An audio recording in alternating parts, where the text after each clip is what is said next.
night we were talking, and one of the issues that I know we have in this class, guilty as charged, as stated, is staying in Spanish. And Hannah's grinning like, yep, that's so true.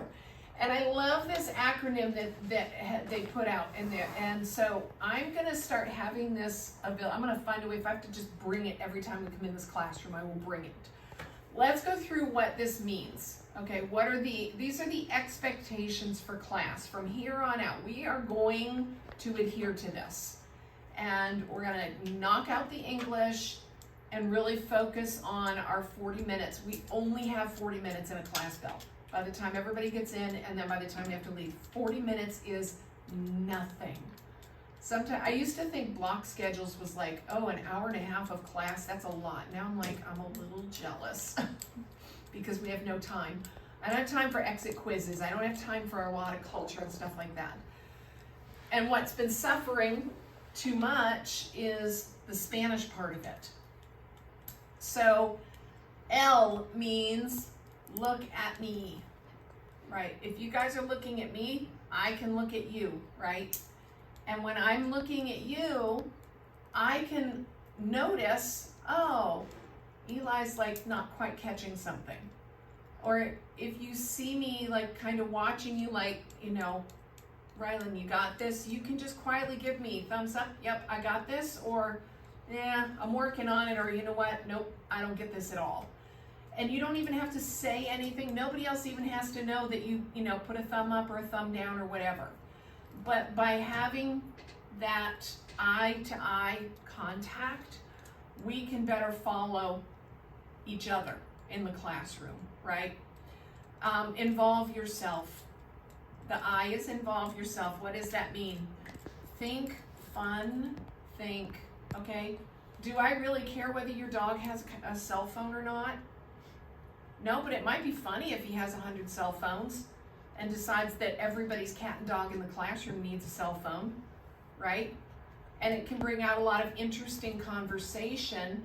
I loved how yesterday, as we got into it more, you started having more conversation among yourselves in Spanish, and I truly became more of a facilitator of that language because you were involving yourselves in the story. Make the stories your own, putting that information in, okay? Show me that you understand. If I use a word you don't know, I want to see you do, like, nope, I'm at a dead stop. I have hit a wall. I need to know what that word is, okay? If I'm going too fast, show me to slow down. You don't have to use words to say, Senora, you're too fast. You can just show me. Use motions to show me logically. You need to hear something again?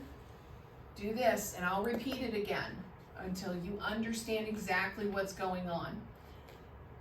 You guys are teenagers. I'm an adult. I'm an undiagnosed, self-diagnosed ADD. We all tune out, right? We all have our moments where we're just suddenly like, I am a million miles from what's going on in class right now. When you realize that, what's your job? Tune back in. Just hop back in, get back into class. You know, if I see you wandering, I might say, oh, you know, Hannah, are you with me? You got it? Give me a thumbs up. Yep, I'm okay. Whatever, get right back into it. The most critical thing of all of this is everything is in target language. Everything is in Spanish, okay?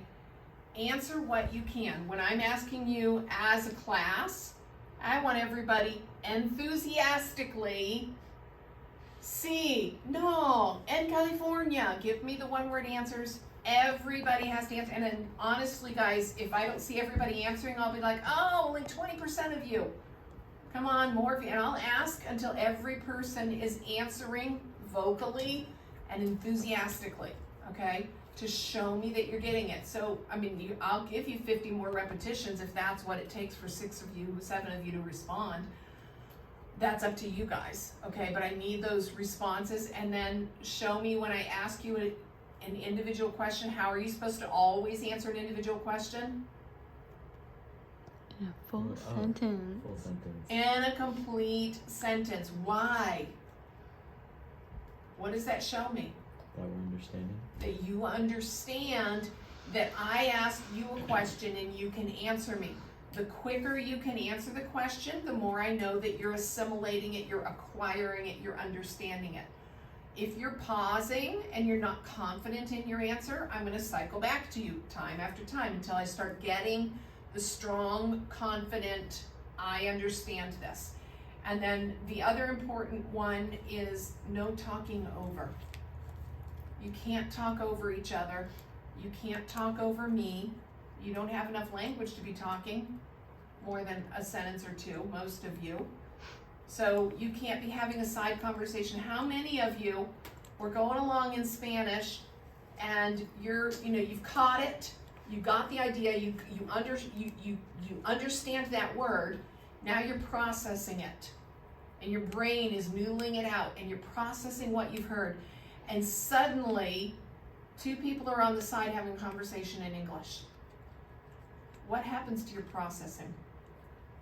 Distracted. Screeching halt. You're suddenly distracted by their conversation in English, right? And all that you've processed is suddenly, poof, gone. And you know where you're starting back at? Stage 0. Gotta start all over because somebody had that conversation. Okay? So you need to understand that when you have a side conversation, you're wasting your classmates' time. And you're wasting your classmates' brain cells.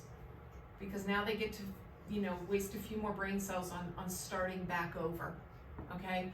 So what we're gonna start doing is I need a timekeeper. And my timekeeper is gonna bring a computer every single day.